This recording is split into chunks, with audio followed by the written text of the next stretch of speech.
চিচিঙ্গা দিয়ে মাছের ডিম ভাজা একবার কিন্তু বানিয়ে নিতে পারো, খুব ভালো হয়। চিচিঙ্গাগুলোকে এইভাবে ছুরি দিয়ে এরকম ছাড়িয়ে নিয়ে ভালো করে ধুয়ে নিয়েছি, তারপরে পাতলা পাতলা করে এইভাবে কেটে নিয়েছি। কাটার পরে তারপরে পেঁয়াজ কুচি করে নিয়েছি আর রসুন কুচি করে নিয়েছি। তারপরে এটা ছিল রুই মাছের ডিম। ডিমটাকে ভালো করে একটু তেলের মধ্যে নুন হলুদ দিয়ে ঝুরঝুরে করে ভাজা করে নিতে হবে। একটু ঠান্ডা হয়ে গেলে হাত দিয়েও কিন্তু ঝুরঝুরে করে নিতে পারো, তাতেও বেশ ভালো হয়।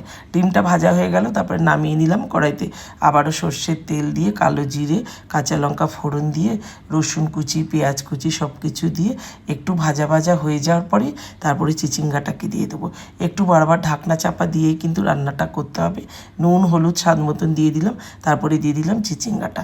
একটু ঢাকনা চাপা দিয়ে গ্যাসের ফ্লেমটা লো টু মিডিয়ামে রাখতে হবে। চিচিঙ্গাটা ভাজা ভাজা হয়ে আসলে তারপরে ডিমগুলোকে দিয়ে দিতে হবে। ডিমটাকে দেওয়ার পরে আবারও কিন্তু ভালো করে ভাজা করতে হবে। তারপরে রান্নাটা রেডি। কেমন লাগলো জানিও।